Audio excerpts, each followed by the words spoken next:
Hello, I'm the Game Professor and welcome to Games as Lit 101. Japanese media can sometimes be stereotyped as being weird. And you know, that's not entirely fair. There is plenty of Japanese media, some comics, movies, anime, what have you, that isn't really all that out there. That said, I can understand how it's easy to forget that sometimes when things like Hatoful boyfriend exist. The idea of romantic video games is fairly strange in the West anyway, despite a recent surge of localizations on Steam, but Hatoful Boyfriend is famous for being a romantic video game about birds.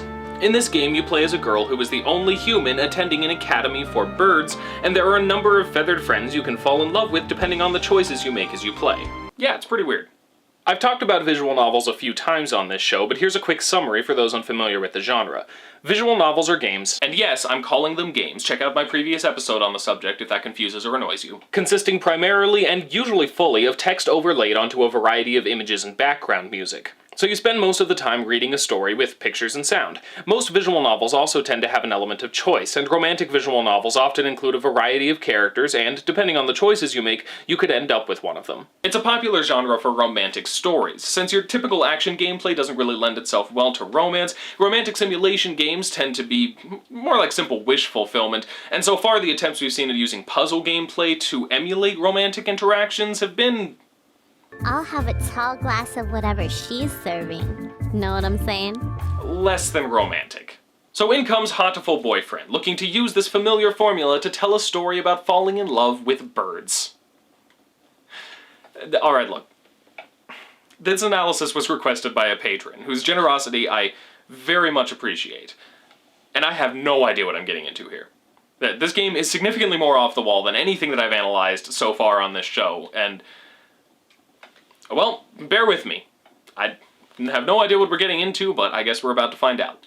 This is also the first time I'm analyzing a game with drastically different stories depending on the choices you make. So I'm going to be talking about what each of these different routes means, but these kinds of games also tend to have some unified theme between all of those different stories. So I should also be able to find some kind of common thematic ground between each of the birds I date.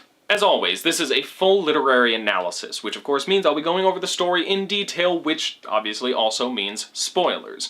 This game may be weird, but it is still worth playing for yourself, so if you haven't played the game, I recommend you come back to this video after having done so. So, let's dig in and see what we can find. So the default name for your character is Hiyoko, which is Japanese for chick. Not as in the slang term for a girl, though the character is female, but as in an actual baby bird. So that's the default name, I'll stick to it. We get an explanation that she was admitted to St. Pigionation's Institute, a prestigious academy for birds. Why are birds going to school? Why can they talk? Why is Hiyoko the only human here? Who knows? The game generally follows the same series of events, just normal parts of school life. Tests, festivals, holidays, all that stuff. The same basic things happen as you progress through the story, but your interactions with the birds around you change depending on who you're pursuing.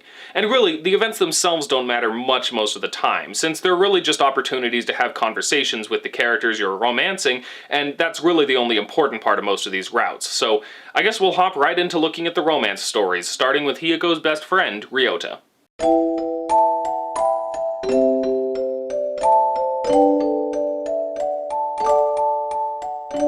Ryota Kawara is a rock dove, which is a very common kind of bird in Japan. Hiyoko has known him since he was a little chick, and they've been best friends ever since. Now right away we can see this game's biggest flaw. Most of the conversations you have with the bird you're romancing are kind of pointless. They serve to further cement you along that particular bird's story, but don't really develop the characters any further. In Ryota's case, we talk to him in class, we talk to him on a hike, we save him from a crazed bird we'll talk more about later, we go to a festival with him, and through none of this do we get any new information about his character or any visible change in Hiyoko's relationship to him. But in all fairness, once we do get to the meat of Ryota's story, it's actually some pretty good stuff. We learn that Hiyoko saved his life as a chick by seeing him on the ground on a cold day and putting him back in his nest. In the scene where we learn this, we finally get some tender words between them as well. We later learn that Ryota's mother is very sick, and he works a lot of different jobs to provide for her care. The game even shows him working at a cross-dressing cafe, I guess to imply that he's kind of embarrassed about some of the jobs he has to take, but does it for the sake of his mother anyway. Unfortunately, he seems to also be physically weak, as his stomach often feels sick. Eventually, Ryota's mother dies and tells him to rely on Hiyoko and let her rely on him in return, and this last scene is where we get basically all our romance and character development. Ryota thinks his mom's suggestion is irresponsible because doves have very short lifespans. If he and Hiyoko were married, he would die significantly sooner than her, and he feels the pain of being left alone too strongly right now to want to cause Hiyoko that same grief. Dang. I mean, the story could have been better told up to this point, but this is some pretty heavy stuff for a game about dating pigeons. Hiyoko goes full on a walk to remember on him, though, and assures him that she does want to be with him for as long as she can.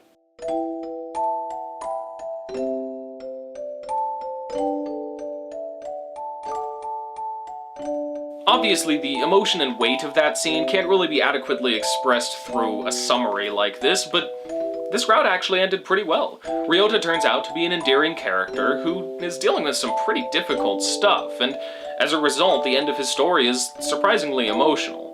It's still pretty simple, though. There's not all that much meat to it, but we can still say some stuff about it. Essentially, it's about the worth of our relationships with others, even despite the inevitable grief of losing them. In this story, Ryota's connection with Hiyoko is judged to be more important and worthwhile than the grief his death could eventually cause her. This is further established in the simple fact that Ryota's mother had such a profound and positive impact on his life. Even though her death brings grief, her life was worth it. So we have a brief, simple, but fairly effective affirmation of the value we can have to others, even when life sucks and those connections bring us pain. Okay, you know, that wasn't too hard. Like, the story was simple, there wasn't all that much to say about it, but the game just isn't making a huge deal out of the whole bird thing. You know, like, I can treat these characters like normal characters. So, you know, the whole pigeon thing aside, this game is actually turning out to seem fairly normal. So alright, this is going well. What's next?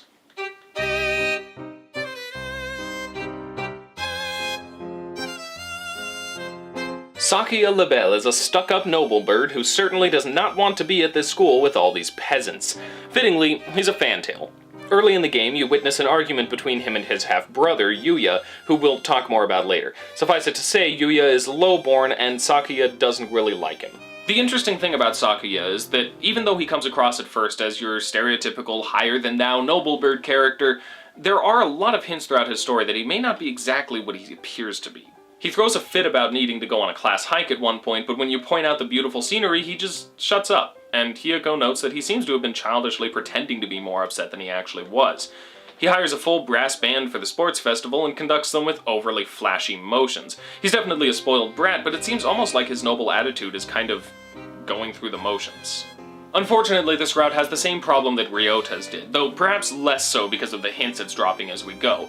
But still, when it comes down to it, most of your conversations with Sakia throughout the story are kind of filler, and most of the actual development doesn't really happen until the end. That said, also like Ryota's, that end development is significantly more interesting.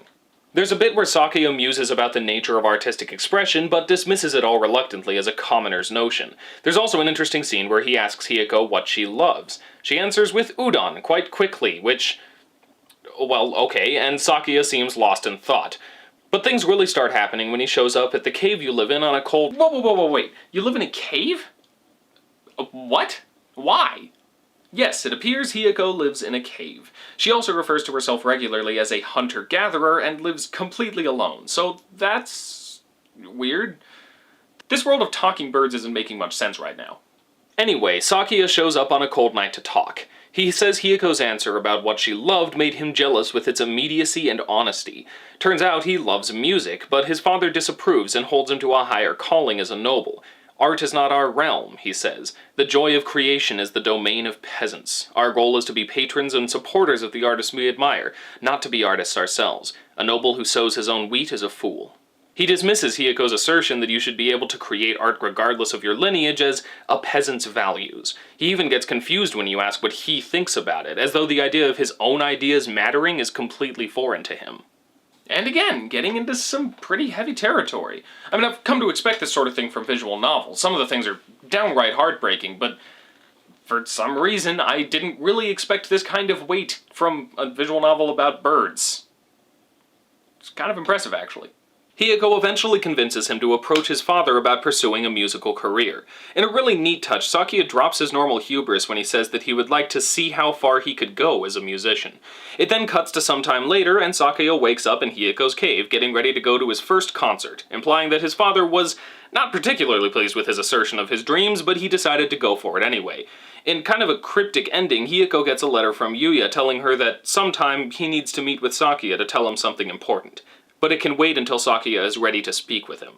Leaving an opening for more story later on, huh? Well, alright, I guess we'll probably find out more about that in Yuya's arc, I suppose. In any case, Sakia's story is my favorite so far. It has the same structural issues as Ryota's, but with the added benefit of consistently dropping hints that Sakia may not necessarily be the stuck-up noble bird we see him as. And by the end, he feels like a pretty well-realized character. Again, this one is pretty thematically simple, but there's certainly something there. It's about making decisions for yourself and doing what you think is best rather than letting yourself be defined by your circumstances or the expectations of others. Yet it also clearly values the effect others can have on your life, since Hiyoko's influence is what leads to Sakia's conclusion to follow his own path. Alright, so far we have one story about the value of relationships regardless of the grief they may bring, and another about the importance of being yourself. It's still pretty straightforward so far, so let's see what the next one has to offer. Wait, what? Why is this one a bird dressed in a school uniform? Okay, so Okan is, well,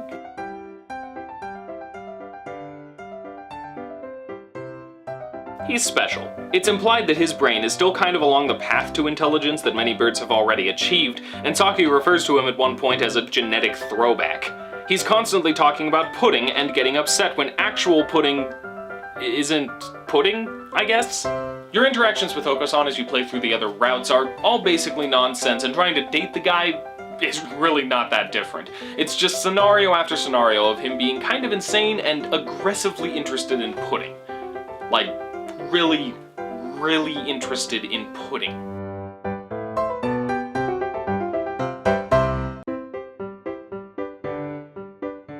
Clearly, this is the best character. But I mean, the last two routes started off similarly, if significantly more sane, so maybe this one's got something up its sleeve too. Maybe Okan-san's undeveloped mental state is going to be treated like a disorder of some kind, and we'll get some Katawa Shoujo style development of an interesting and relatable disabled character. Or he'll leave school to search for the temple at which an ancient god is supposed to return, and if you go with him, you discover an ancient ruin in which Okan is reunited with his true spiritual self, Lord Pudi, who,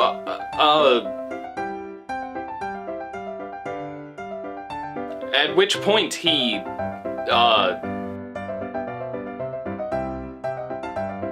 and the world, I guess.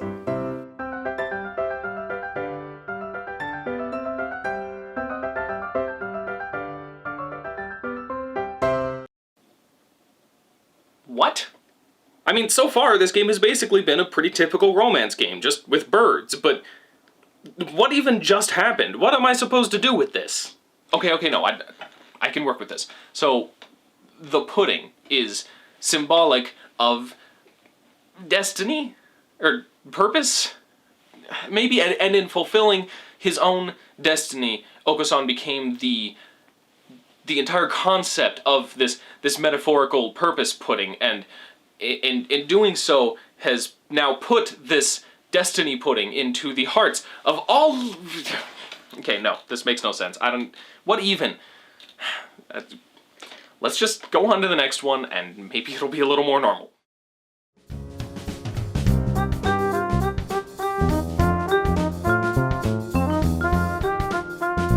Yuya isn't stuck up like Sakia, but he is something of a pretentious ladies' man. Or ladies' bird, I guess. He often speaks in French while hitting on Hiyoko, which is basically the only time the game even references sexuality. And thank God for that. We definitely did not need a game about dating birds to end up being that kind of visual novel. My favorite thing about this route is that it's probably the most clear example of the game's relatively strong understanding of character interaction through your choices. Early on, Yuya is being his normal schmoozy self, and you have the option to call him out on it. Since these games are all based on determining your relationships based on how you interact with the characters, many games would require you to just ignore that and comply with whatever he does if you want to form a relationship with him. But the choice that sets you further along the path of his romance is actually to call him out on it, and he thanks you for your refreshing honesty, as no birdie has apparently ever told him that before. And yes, they use terms like any birdie, every birdie, no birdie. Just took a page out of My Little Pony for that one, I guess. Prepare yourselves, every pony! We get a weird bit where the creepy school doctor, Shu, is accusing Yuya of looking through his desk, and Yuya lies, saying he was with you until just recently. You do have to back him up on this lie to continue with his route, but he doesn't explain why he did it. Eventually, though, he says that had you not backed him up on that, he'd likely be in little bags in the freezer by now. And he insists that's not a joke. So maybe the doctor really is a creep. I'll have to do his route next. After explaining this, Yuya tenses up before insisting that Hiyoko needs to leave and warning her to be careful. This scene is actually genuinely tense, and I welcome the... Wow, this is getting a bit dark. Oh good though, he's alive, and having a suspicious conversation with the janitor, a cockatiel that we haven't seen in any of the other romance routes. Alright then. Seriously though, this route is genuinely tense. The others so far have just, kind of consisted of filler right up until the end when we get all the information, but this one is taking its time to build up suspense and slowly feed us information. Just on a basic structural level, this story is so much more interesting than the other ones. And to make things even better, we finally get some explanation about this game. We get confirmation that this is indeed something of a post-apocalyptic world, where there are few humans left and birds, having grown intelligent, are now the dominant species. Exactly how this happened is unclear at this point. Among the birds are two political factions called the Dove Party and the Hawk Party. The Dove Party wants peace and coexistence with humanity, and the Hawk Party wants to exterminate humans entirely. See, because doves are a symbol for peace, and hawks are birds of prey, and both of them are birds. This game is super subtle. Turns out, St. Pidgeonation's Institute is largely Hawk-controlled, and the Doctor is their agent planted in the school. Yuya is the Dove agent sent to keep tabs on things and figure out what's going on there. Apparently the Doctor has been doing experiments to develop biological weapons to target humanity, and the results of that experiment are why there are rumors that some students disappear in the infirmary soon before poultry ends up in the cafeteria and quill pens in the school library. Can we go back to Oko-san's silly pudding adventures now? In any case, Yuya seems unable to uncover all this on his own and needs to leave the city for now. But you're mixed up in it now too, so he offers you a choice. Stay behind and he'll assign agents to protect you, or go with him and live a life on the run. If you choose to go with him, you get a taste of what the future holds, but no definite answer to how they turn out. Interestingly enough, if you decide to stay, you die. And that's not just this story. It's not like Yuya's agents fail to protect you or anything like that. That's an actual ending to the game, and it happens if you ever fail to complete the story of any of the birds. The Hawk Party has a meeting, and they decide that Hiyoko didn't develop any important enough relationships at the school, so they consider the experiment a failure and order her killed before breaking for coffee. Which is kind of weird. I mean, I thought the Hawk Party wanted to kill humans, not get along with them, so I'm not sure why they would want Hiyoko to be getting along with the other birds at the academy, but, well, we are only like halfway through the routes in this game, so maybe there will be an answer further down the line. In any case, Yuya's arc was a really interesting one. Yuya himself wasn't quite as interesting a character as Sakia or Ryota, but his story was far more well-paced and had a really nice build of tension and suspense. It was certainly the most interesting story of all the arcs so far. That said, it's also probably the least meaningful so far, aside from whatever was going on with Oko-san at least. It mostly just exists to give us some exposition on the world of the game and to clue us in on the Doctor's evil schemes, but ultimately, there's not that much thematic depth. It's just an interesting thriller story amidst a whole bunch of romance. And Oko-san. But now I'm really interested to see what happens when I try to romance the Doctor. I mean, now I know he's evil, which... I mean, come on, of course he's evil. So this should be interesting.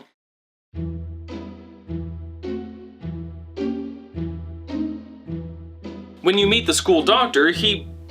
Wait, is this the Dance of the Sugar Plum Fairy? Why is Christmas music playing over this character? Though, is the Dance of the Sugar Plum Fairy technically Christmas music? I mean, it is from the Nutcracker, which is a Christmas-themed ballet, so I guess that probably counts, but you know what, whatever, still, it's weird. Anyway, Dr. Shu Iwamine is creepy. He just gives you the vibe that he's gonna murder you or do some kind of horrible experiment on you. He kinda reminds me of Dr. Stein from Soul Eater, except...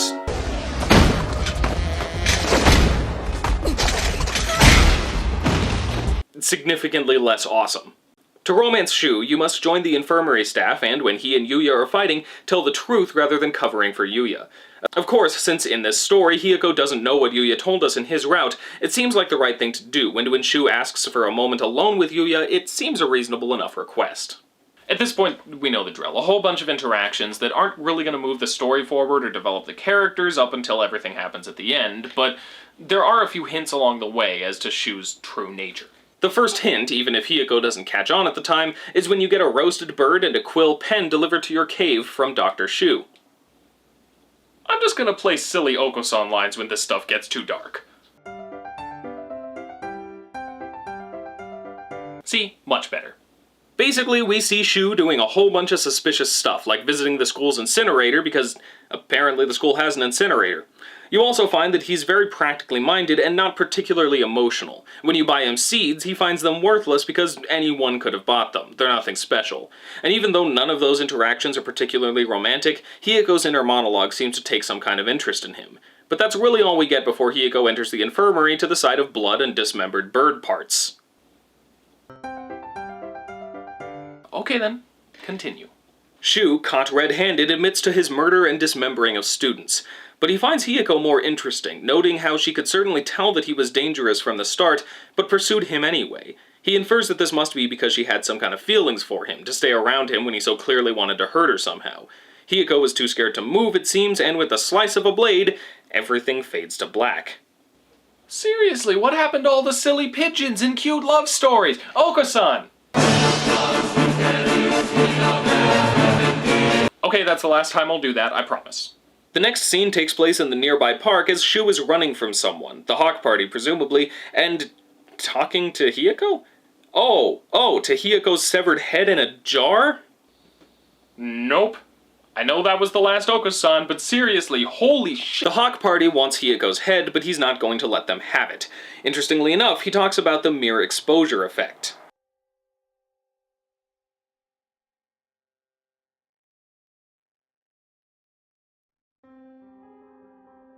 He then asks you if you loved him, to which your answers are... limited. Then he throws the jar on the ground, destroying it along with Hiyoko's head before he's gunned down by his pursuers. Jeez, where did that whole route come from? I mean, I'm all for silly things getting more serious, but how did we get from pudding gods to crazy bird doctors talking to severed heads in jars? I mean, wow. There is some interesting stuff to glean from this, though. Shu's monologue at the end is pretty creepy, especially the bit where your only option is to say that you loved him. I mean, a severed head in a jar can't talk, obviously, so either this means that he's taking the slight bob of your head inside the jar as an affirmative, or that he's taken such complete control of your life that you, the player, are only allowed to answer in the affirmative. And frankly, I'm not sure which is creepier. This is the closest the game gets to addressing an abusive relationship, which is pretty dark territory for visual novels as a whole even, but especially for one that markets itself as a dating sim about birds. When he talks about the mirror exposure effect, he still refers to his relationship with Hiyoko in a possessive way, saying that he acquired her. The new emotions he's felt are only due to his repeated contact with her, and they don't change his entitlement to do as he wants with her body. It's also interesting to recall that in Yuya's arc, he posits that Shu didn't harm Hiyoko at an earlier point in that story because he holds no ideals of his own. This seems to imply that his interest in her was entirely academic, completely separate from the goals of the Hawk Party or even any sadistic glee of his own, but just for the sake of his own intelligence and knowledge, and that's an interesting note for the character. Whatever else is in store, the game probably can't get any creepier than that, so let's go ahead and move on and see if the rest of the game has enough fun dating and romance and cuteness to cleanse our palates from this macabre insanity.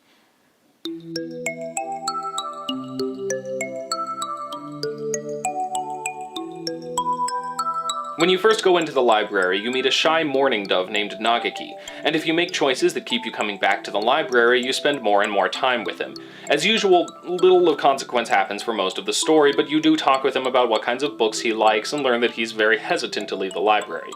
At first, Hiyoko suspects he might be bullied, thus his insistence on staying in this room away from everyone, but when he refuses to walk home with her, it seems that he may actually be living in there or something. He even pulls a Batman a few times, seemingly disappearing behind Hiyoko's back. Yeah, if you're familiar with these kinds of visual novels, not bird dating ones, but multi-route romance visual novels, you probably already know where this is going. Like, every single game in this genre has at least one of these kinds of characters in one form or another. Nagaki is totally a ghost.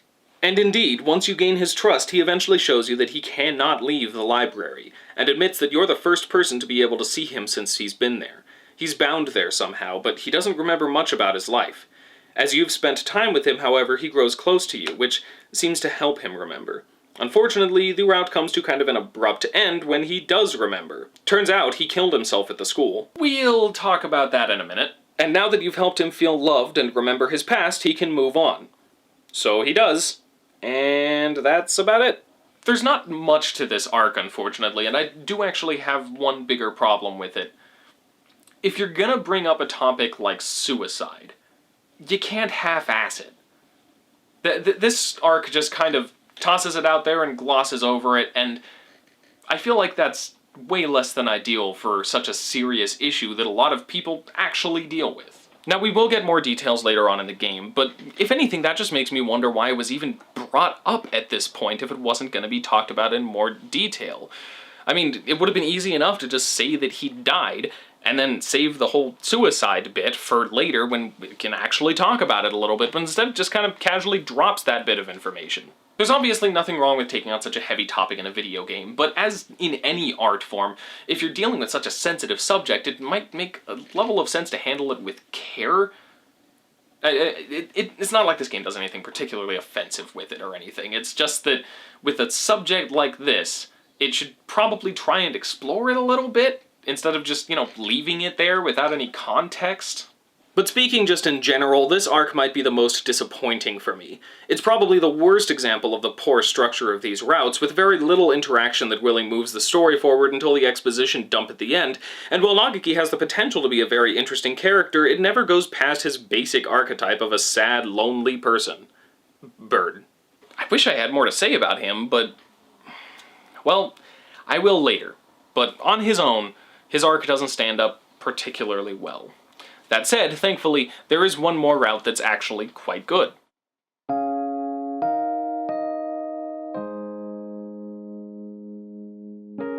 Yes, there's a route for the teacher, but thankfully it's not actually a romance arc, but just getting to know him and understanding his struggle. As you're forming a bond with him, he leaves his phone at school one day and you discover within its case a picture of another bird, but it's been scribbled out so Hiyoko can't recognize who it is. When you ask Kazuaki about it, he admits to marring the photo, but doesn't explain anything. We also get a nod to Shu's evilness, but more importantly, we get a scene that seems to imply that Kazuaki knows what's going on. Finally, another tense scene. That's nice. And as usual, right at the end, we get a whole lot of explanation. The bird in the photo was some birdie very important to him, though he doesn't explain what their connection was. After their death, he stopped caring about most things and is scared to love again. Ultimately, he says that he can't be with Hiyoko, but he'll be at the school forever, and she can feel free to come back once she's grown a bit more. I do really like that this route has romantic undertones, but doesn't go full-on into teacher-student territory, for obvious reasons. But the connection between Hiyoko and Kazuaki does end up actually feeling quite genuine, and he has some interesting stuff he's working through. This route is obviously dealing with the concept of grief, but it feels incomplete somehow. Like it took a look at a grieving person, or bird, but didn't really know how to follow the subject to any sort of conclusion. But then this isn't the first route to include what looks like foreshadowing either, so maybe that'll be picked up later. Until then, let's go ahead and take a look at the last route of the game.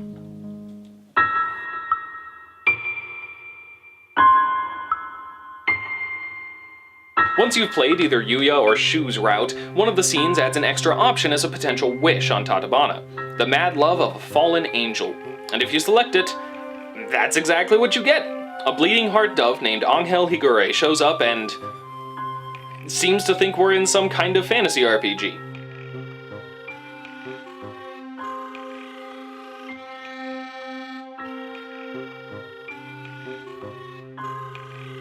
Well, alright then. He has crazy fantasy names for everything and seems to know Hiyako, or Edelblau as he calls her, from some other life or something, and weirdly enough, when you play along, Hiyako seems to use terms and reference ideas that it wouldn't really make sense for her to know.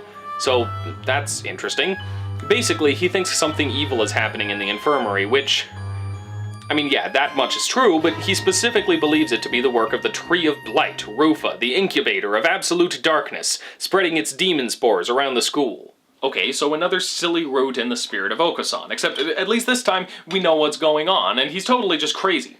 Except he's not, and there's a crazy tree that you fight in the infirmary, eventually defeating it in a turn-based magic battle and casting out Dark Sorcerer Wallenstein, who was trying to summon some kind of god that would... Okay, so it is just like Okusan, in that it makes no sense whatsoever.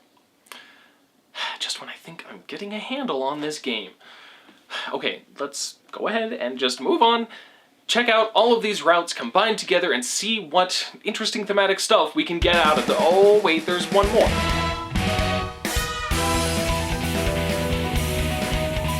But it's kind of a weird one, and since it has no bearing on the rest of the game, I'ma just speed through it and get back to more relevant stuff.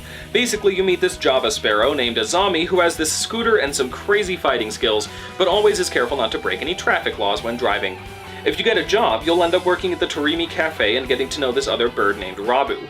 Turns out, Rabu actually used to be known as Hosokawa Blaster, leader of the Hell's Birdies gang that was always careful to obey traffic laws, which means of course that Azami knew him, and ends up seeing him in the cafe, revealing that she looked up to him and confessed her love 6 months ago. Then he left the gang and her immediately afterward.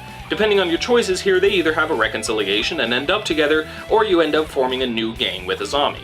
There's a little bit I could talk about here, but this episode is already getting really long as it is, and unfortunately these characters and this story and the location and stuff, none of it has anything to do with anything else in the game. You do need to get both of the endings here to get the true ending for the game, but the actual story doesn't relate to anything. The game even just continues on like normal after you get the ending where Azami and Rabu get together after a kind of out-of-place feeling advertisement for the Torimi Cafe, which is apparently a real place that has live birds in it, many of which were models for the characters in this game. So yeah, it's a thing, it's in the game, but frankly we have much more important things to get to, like trying to figure out what this game is even about. When attempting to figure out Hatoful Boyfriend, it's important to note that at the very least it exists as something of a proof of concept. It's almost like a writer's challenge. Write a romance story about a human girl dating birds and make it something that can be taken seriously. And while none of these romance routes can really stand up to the best the visual novel genre has to offer, it succeeds more effectively than I would have expected, delivering some surprisingly engaging stories and characters despite the only occasionally particularly good writing. And yes, there was plenty of silliness as well, but I think it would be a missed opportunity not to inject some humor into a game about dating birds, and the humor often does work pretty well. So whatever can be said of how well this game actually really comes together, it still took a concept that no one could possibly take seriously and actually kind of inspires you to take it seriously. That's worth something. In terms of meaning though, these romance routes don't really seem to have all that much to discuss. I mean, they're all about relationship, but it's a romance game. That seems exceedingly obvious.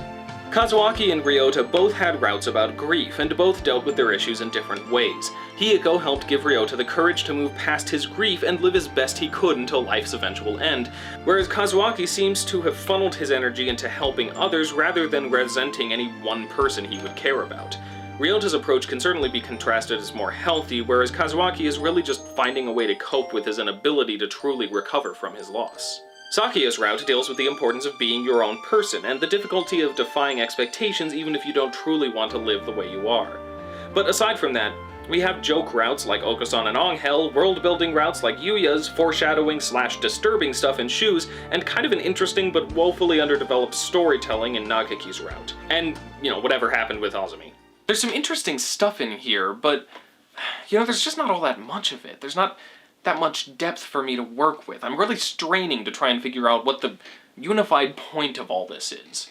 And no, I'm not going to be satisfied just saying that it fails to unify in that way. That's the easy way out. Even if it fails to come together and unify properly, there's still something it's about. If I can drag meaning out of the Gears of War series, I can drag it out of this.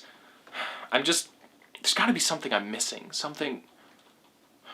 Okay, you know what? I'm gonna go back to the game. I'm gonna see what I can find.